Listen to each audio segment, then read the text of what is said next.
नमस्कार।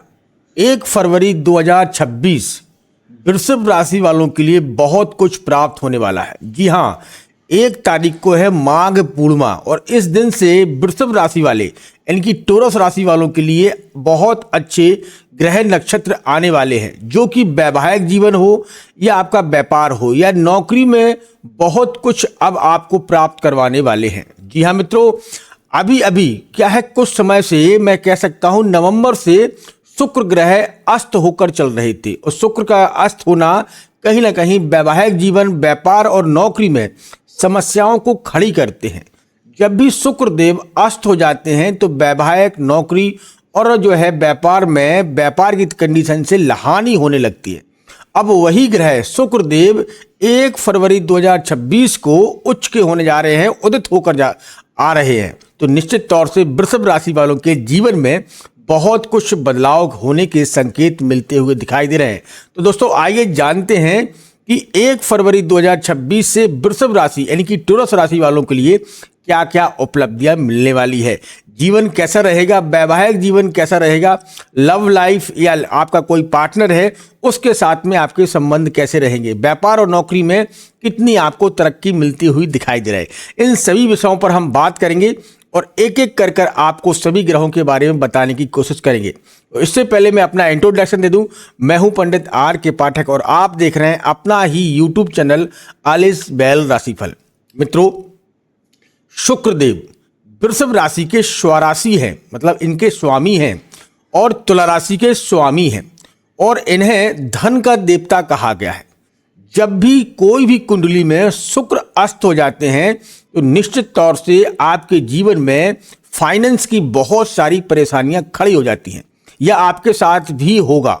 आपको आए दिन पैसों की समस्याएं इस समय बनी होंगी नवंबर से, क्योंकि इस समय शुक्र अस्त होकर चल रहे थे। वैवाहिक जीवन की बात करें तो वैवाहिक जीवन में भी कहीं ना कहीं आपको अच्छे रिजल्ट नहीं मिल रहे होंगे, क्योंकि शुक्र देव वैवाहिक जीवन और वैवाहिक जीवन के साथ साथ आपकी लाइफ पार्टनर या आप किसी के साथ में लिविंग रिलेशनशिप में हैं, तो यह शुक्र अस्त होने के कारण आपके इन चीज़ों में, इन जगहों पर आपको बड़ा ही नुकसान या मनमुटाव निश्चित तौर से चल रहा होगा।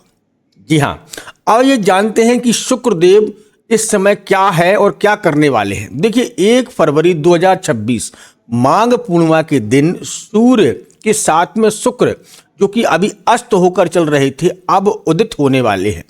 1 फरवरी को शुक्र अपने उच्च के नक्षत्र में आने के साथ साथ अपनी डिग्री के साथ में आने से आपके जीवन को बहुत कुछ बदलने वाले हैं। मित्रों, पहले हम शुक्र के बारे में जानते हैं। शुक्र किसके पुत्र हैं और इनकी माता का नाम क्या है। इससे आपको पूरा का पूरा जो है शुक्र के बारे में जानकारी प्राप्त हो जाएगी और आप जान सकेंगे कि शुक्र हमारे जीवन में कितने कारगर हैं। देखिए, शुक्रदेव महर्षि भृगु के पुत्र हैं और इनकी माता का नाम ख्याति है, जो कि ब्राह्मण कुल से जो है उत्पन्न हुए हैं। इनकी माता पिता दोनों ब्राह्मण थे और ब्राह्मण कुल में होने के साथ साथ यह एक उच्च ज्ञानी, उसके साथ साथ शास्त्रों और का अध्ययन और तपस्या से ये अपने आप बहुत ही महान बन गए थे। लेकिन हुआ क्या कि एक बार इंद्र के यहाँ सभा लगी थी। सभा में जो है ब्राह्मणों को यानी कि शुक्रदेव को यहाँ अपमानित किया गया था। अपमानित होने के साथ साथ गुरु बृहस्पति को उच्च पद प्राप्त हुआ और शुक्र को वह पद प्राप्त नहीं हुआ। इसके कारण ही शुक्रदेव दैत्यों के गुरु बन गए और गुरु बृहस्पति जो है देवताओं के गुरु बन गए। यही कारण है क्योंकि दोनों गुरु हैं, गुरु बृहस्पति और गुरु शुक्राचार्य, ये दैत्यों के हैं, ये देवताओं के हैं। अब हम आपको पूरा आपको समझा दिया है। अब जानते हैं इनके जो है प्रभाव के बारे में। जिस भी कुंडली में शुक्र नीच का होकर बैठ जाता है, उस व्यक्ति को जीवन भर संघर्ष जो है, पैसों की समस्या, वैवाहिक जीवन में समस्या और एक बहुत मेहनत करने के बाद ही सफलता मिलती है। और जिस कुंडली में अगर शुक्र उच्च के होकर बैठ जाते हैं, उस व्यक्ति के जीवन में अचानक धन लाभ, वैवाहिक जीवन बहुत ही खुशनुमा और लग्जरी लाइफ, मैंने कहा वाहन, गाड़ी, घोड़ा, मकान सब कुछ प्राप्त करवाते हैं शुक्रदेव। अब जानते हैं कि शुक्रदेव कहाँ नीच के होते हैं कुंडली में और कहाँ उच्च के होते हैं। कुंडली में शुक्र देव 12वें भाव में उच्च के माने जाते हैं और वहीं 6वें भाव में नीच के माने जाते हैं। आपकी कुंडली में देखिएगा, अगर 12वें भाव में जो है शुक्र देव बैठे हैं तो यहाँ उच्च के हो जाते हैं और 6वें भाव में शुक्र देव को नीच का माना जाता है। शुक्र जब जब सूर्य के साथ में चलते हैं तो यह अस्त हो जाते हैं। वही स्थिति अभी चली आ रही थी। अब यह जो है वैवाहिक के लिए भी कारक होते हैं। अब यह जो है 1 फरवरी 2026 को उदित होंगे। शुक्र जब जब अस्त हो जाते हैं तो जीवन में बहुत सारी परेशानियां खड़ी कर देते हैं। आपके वैवाहिक जीवन को पूरी तरह से नष्ट करने की ताकत रखते हैं। आपकी फाइनेंस स्थिति को बिगाड़ने की ताकत रखते हैं। सूर्य के साथ में अगर शुक्र का होना, यहाँ अस्त होना आपके जीवन में बहुत बड़ा परिवर्तन ला सकते हैं। शुक्र जीवन में धन संपत्ति के दाता माने जाते हैं क्योंकि इनको ही जो है आपकी राशि का स्वामी माना जाता है। और अगर आपकी राशि को देखा जाए तो 2nd हाउस धन के पति माने जाते हैं। धनेश देने वाले यही शुक्र देव हैं। जीवन में जितने भी भोग विलासता, जो लोग भोग विलासता में लिप्त रहते हैं तो निश्चित तौर से उनका शुक्र बड़ा ही मजबूत होता है। या जो लोग डेटिंग करते हैं, कई अपने संबंध कई लोगों से रखते हैं, उन लोगों का शुक्र कहीं ना कहीं मजबूत होता है और उसमें डिग्री होता है। अगर आपकी किसी की कुंडली में अगर आपको ये देखना है कि इस व्यक्ति के किन किन के लोगों से संबंध है तो आपको शुक्र पर ही नजर रखना होगा। शुक्र और चंद्र ये 2 ग्रह ऐसे हैं कि व्यक्ति के जीवन का पूरा सारांश ये 2 ग्रह ही निकाल लेते हैं। अगर कुंडली में शुक्र अच्छे स्थान पर बैठ जाता है और उच्च का हो जाता है तो ऐसा व्यक्ति भोग विलासता में बहुत ही निपुण होता है। पूरा का पूरा जीवन ऐश और आराम में काटने वाला व्यक्ति होता है। एक उच्च शिखर पर यह व्यक्ति जाता है और जीवन में हर सुख को प्राप्त करता है। वहीं पर अगर शुक्र जो है अस्त होकर बैठ जाए या नीच होकर बैठ जाए तो ऐसा व्यक्ति बहुत संघर्ष करता है। संघर्ष के बावजूद भी सफलता नहीं मिलती है और रगड़ रगड़ के अपने जीवन को जो है अंत तक ले जाता है। यही शुक्र का कारण है।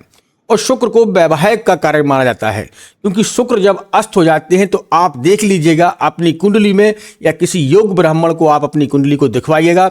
अगर आपकी कुंडली में शुक्र अस्त हो गए हैं या सूर्य या मंगल के साथ में या शनि के साथ में संबंध बना रहे हैं या शनि या मंगल की दृष्टि शुक्र पर बन रही है तो वैवाहिक में निश्चित तौर से जो है लेट होगा। 30, 32 या 35 साल तक आपकी शादी के योग बनेंगे। ये शुक्र का ही है। लड़कों की कुंडली में शुक्र और लड़कियों की कुंडली में गुरु ये वैवाहिक के कारक होते हैं। आपकी कुंडली में अगर लड़कियों की कुंडली में शुक्र कमजोर हो तो उन्हें बहुत कमजोर घर प्राप्त होता है। मतलब एक संघर्ष व्यक्ति जो शादी होने के बाद संघर्षमय जीवन व्यतीत करता है। अगर वहीं पर शुक्र मजबूत होता है किसी लड़के की कुंडली में तो ऐसा व्यक्ति कम मेहनत करने पर भी बहुत कुछ प्राप्त कर लेता है। दोस्तों जानते हैं कि आपकी कुंडली में शुक्र कहाँ बैठे हैं, जो कि इस समय मैं बात कर रहा हूं 1 फरवरी 2026 की। इस समय शुक्र का कनेक्शन हो रहा है आपकी कुंडली के 8वें भाव में। यह घर जो है कहीं ना कहीं भाग्य का है और यह घर देखा जाए तो 9th हाउस है। यह 9th बनता है, यह गुरु का घर है, यह पक्का घर होता है।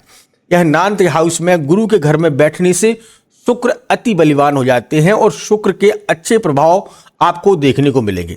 तो भूमि वाहन इत्यादि से अभी आपको परेशानी चली आ रही थी। नवंबर और दिसंबर, जनवरी इन 3 महीनों में भूमि वाहन की आपको अभी समस्याएं चली आ रही थी, अच्छे लाभ नहीं मिल रहे थे। तो 1 फरवरी 2026 को सूर्य के साथ में अब शुक्र भी उदित होंगे, यानी कि अपनी डिग्री के साथ में आएंगे तो यह आपके जीवन में भूमि वाहन इत्यादि से लाभ दिलाएंगे।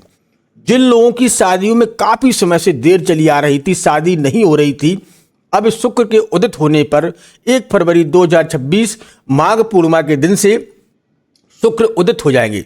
तो शादी का और विवाह का कारक ही शुक्र को माना जाता है। तो आप देख लीजिएगा फरवरी, मार्च और अप्रैल ये समय आपकी शादियों के योग बनेंगे और बहुत जल्द ही आपके लिए नेक रिश्ते आएंगे। वृषभ राशि, क्योंकि आपकी राशि का स्वामी ही शुक्र देव है और बैठे हुए हैं भाग्य। जो भाग्य का साथ नहीं मिल रहा था, भाग्य का सपोर्ट नहीं मिल रहा था, वह सपोर्ट अब 1 फरवरी 2026 से मिलना चालू हो जाएगा और आपको अच्छे रिजल्ट प्राप्त होंगे। या जो लोग लिविंग रिलेशनशिप में हैं या डेट पर जाते हैं या आपकी प्रेमिका है या प्रेमी है, जिनसे आपके संबंध बड़े खिन्न होते जा रहे थे, संबंध बिगड़ते जा रहे थे, और आप चाहते हुए भी कुछ नहीं कर पा रहे थे, तो 1 फरवरी 2026 के बाद आपके संबंध सुधरेंगे। आपके प्रेम या प्रेमिका आपसे बात करेगी और आपके संबंधों में फिर दोबारा से निखार आएगी, क्योंकि शुक्र को ही यह भोग विलासिता और लग्जरी लाइफ का ही कारक माना जाता है। तो दोस्तों, इनके लिए अगर आप रेमेडी भी कर लीजिएगा, क्योंकि अगर आपकी कुंडली में शुक्र कमजोर है, कहने का मतलब अगर 1 डिग्री से लेकर 5 डिग्री तक है या 27 डिग्री से लेकर 30 डिग्री तक शुक्र बैठे हैं, तो यह किशोर अवस्था में आते हैं। तो कहने का मतलब है कि इनकी डिग्रियां कम होने से अस्त हो जाते हैं और आपको अधिक लाभ नहीं दे पा जाते हैं। तो इनके लिए उपाय क्या है? आप हो सके तो वैभव लक्ष्मी का व्रत रखिएगा। वैभव लक्ष्मी का अगर आप व्रत रखते हैं तो शुक्र के आपको प्रभाव और अच्छे रिजल्ट देखने को मिलेंगे। शुक्र के मंत्रों का जाप करिएगा, निश्चित तौर से लाभ मिलेगा। साथ में आप अगर हीरा यानी कि डायमंड पहन सकते हैं, अगर आप पहनना चाहते हैं, अफोर्ड कर सकते हैं, तो हीरा शुक्र के ग्रह को मजबूत करने के लिए बहुत ही कारगर होता है। इन चीज़ों का भी दान करेंगे तो शुक्र मजबूत होता है। क्या आप दूध, दही या ब्रेड या चावल का दान करने के दिन, शुक्रवार के दिन अगर आप करते हैं, तो शुक्र ग्रह मजबूत होता है और आपको अच्छे रिजल्ट प्राप्त करवाता है। वैभव लक्ष्मी का व्रत अवश्य रखिएगा। लक्ष्मी ही शुक्र के दाता है। शुक्रवार के दिन अगर आप वैभव लक्ष्मी का व्रत रखते हैं पूरी श्रद्धा के साथ में, तो बहुत जल्द ही आपको शुभ रिजल्ट प्राप्त होना चालू हो जाएंगे। तो दोस्तों, ये था वृषभ यानी कि टॉरस राशि वालों के लिए 1 फरवरी 2026 शुक्र के प्रभावों का असर। आपके जीवन में उन्नति के योग बना रहे हैं, वैवाहिक जीवन में। और यहाँ पर अगर आपका कोई प्रमोशन रुका है या आप व्यापार में बहुत अच्छा कर रहे थे लेकिन हो नहीं पा रहा था, तो अब 1 फरवरी 2026 को यह उदित हो जाएंगे और अक्टूबर तक यह उदित होकर रहेंगे, यानी कि इनके असर जो बहुत ज़्यादा बढ़ जाएंगे और आपको लाभ के संकेत देंगे। दोस्तों, जानते हैं एक नेक्स्ट वीडियो के साथ, तब तक आप मेरे साथ बने रहिएगा। और ऐसे ही अगर आप अभी तक आपने लाइक सब्सक्राइब नहीं किया है तो कर लीजिएगा। मिलते हैं एक नेक्स्ट वीडियो के साथ, तब तक आप अपना ख्याल रखिएगा, स्वच्छ रहिएगा। धन्यवाद। जय श्री राम, जय जय श्री राम।